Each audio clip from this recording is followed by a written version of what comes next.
धन्यवाद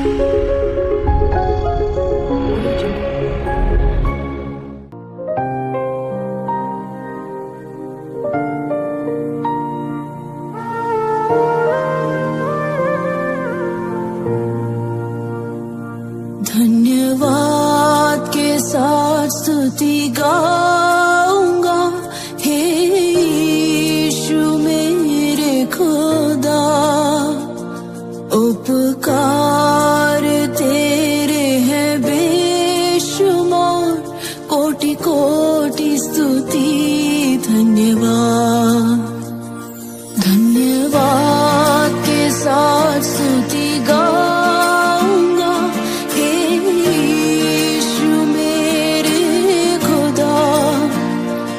उपकार तेरे हैं बेशुमार, कोटि कोटि स्तुति धन्यवाद। परमेश्वर के धन्य नाम की महिमा हो। आज के आराधनात्मक मनन की ओर आप सभी का बड़े विनम्रता पूर्वक स्वागत करता हूँ। आराधना में अनिवार्य दो बातें जो आराधकों में होनी चाहिए, आज के मनन में चर्चा करना चाहते हैं। हमारी रविवारीय आराधना सभा एक धन्यवाद सभा भी है। परमेश्वर के द्वारा हमें दिए गए उपकारों को हम याद करते हैं और उनको हम धन्यवाद अर्पण करते हैं। परमेश्वर हम पर प्रसन्न होने वाला एक धन्यवाद अर्पण करने के लिए हमारे अंदर होने की एक मानसिकता भी है। लूका रचित सुसमाचार के 17वां अध्याय की 11 से लेकर के 18 तक के पदों को जब हम पढ़ते हैं, वहां पर आराधना में अनिवार्य इन दोनों मानसिकता की चर्चा वहां जिक्र की गई घटना से हम कर सकते हैं। ये घटना घटते समय हमारे प्रभु यीशु मसीह सामरिया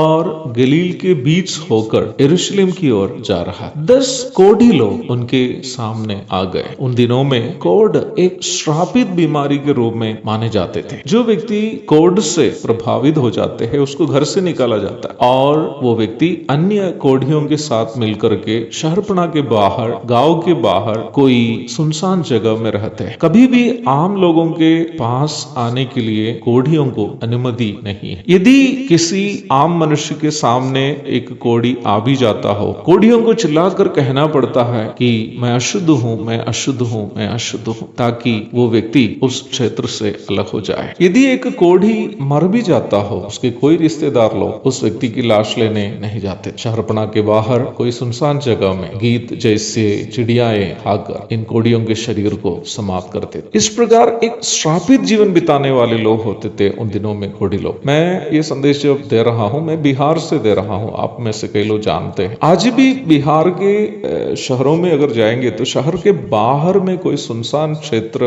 होता है जहां पर आमतौर पर लोग रहते नहीं हैं। ऐसे क्षेत्र में आप कोढ़ी लोग मिलकर रहने वाले जो बस्तियां देख सकते हैं। ये सब कोढ़ी लोग भी हम लोग के समान जो है साधारण घरों में माता पिता के बच्चे बनकर भाई बहनों के साथ पले बड़े लोग हैं, लेकिन कोढ़ पकड़ने के बाद इनको घर से निकाल दिए गए, समाज से निकाल दिए गए। तो ये लोग शहरपना के बाहर जाकर के सुनसान जगह में जाकर मिलके रहते हैं। ऐसे कोढ़ी बस्तियां बिहार के अलग अलग शहर के बाहर के ऐसे जो सुनसान क्षेत्रों में आप आज भी देख सकते हैं। इस्राएल में ऐसी प्रथा होती थी कि कोढ़ियों को घर से बाहर निकाले जाते थे। एक प्रकार कहने से बिल्कुल एक श्रापित जीवन ही लोग बिताते थे। मुझे लगता है कि उन दिनों में लोग जो कोढ़ से ग्रसित हो जाते हैं वो जीना तो कभी नहीं चाहेंगे। वो तो यही सोचेंगे ऐसा एक श्रापित जीवन बिताने से अच्छा ये होगा कि मैं मर ही जाऊं। इस प्रकार के श्रापित जीवन बिताने वाले 10 कोढ़ी लोग जो है यीशु मसीह के सामने आया। ये जो क्षेत्र है ये सामरिया और गलील के बीच के कुछ क्षेत्र थे। सामरिया में रहने वाले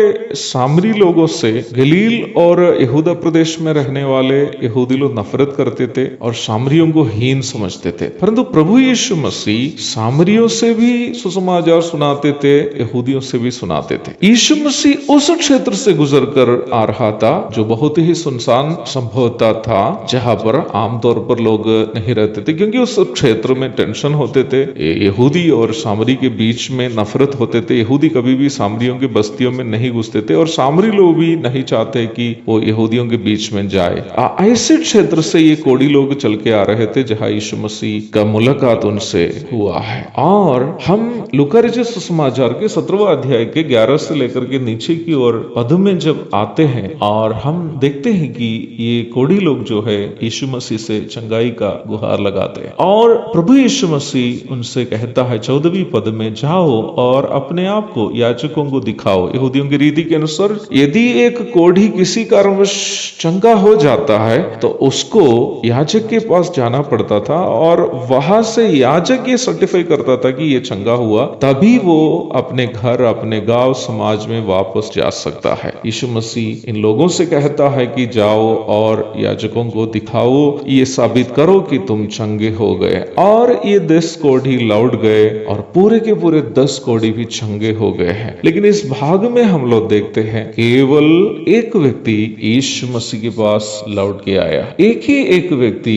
वापस आया, यीशु के पांवों पर मुंह के बल गिरकर उसका धन्यवाद करने लगा। और यहाँ पर 16वीं पद में हम देखते हैं वो एक सामरी था। अन्य 9 जो कोढ़ी थे वे क्यों नहीं आए? वे यहूदी थे। वो ये सोच रहा था कि हम तो यहूदी हैं, चंगा करने वाले यीशु मसीह भी यहूदी है, तो वो इसलिए धन्यवाद अर्पण करने नहीं आया क्योंकि उनको ये लगा कि चंगाई पाने के वो ये लायक थे। परंतु ये सामरी ने लौट के आया क्योंकि उनको मालूम है यहूदी आमतौर पर सामरी से नफरत करते हैं और हीन नजर से देखते हैं। ऐसी स्थिति में यहूदी होकर भी यीशु मसीह इस सामरी को चंगा किया तो वो समझ रहा है मैं इसका हकदार नहीं हूँ। यीशु मसीह की कृपा, यीशु मसीह का अनुग्रह मुझे चंगा होने में कारण बन गया, इसलिए वो यीशु मसीह को धन्यवाद अर्पण करने आया। परंतु 9 लोग ये सोचता था कि हम इसके लायक है तो उनको धन्यवाद देने की क्या जरूरी है। मेरे प्यारो, आराधना के लिए हम जब प्रभु की उपस्थिति में इकट्ठे होते हैं, हम धन्यवाद अर्पण करने के लिए ही प्रभु के पास आते हैं क्योंकि उन्होंने स्वर्गधाम को छोड़कर इस धरती पर आया है। परमेश्वर का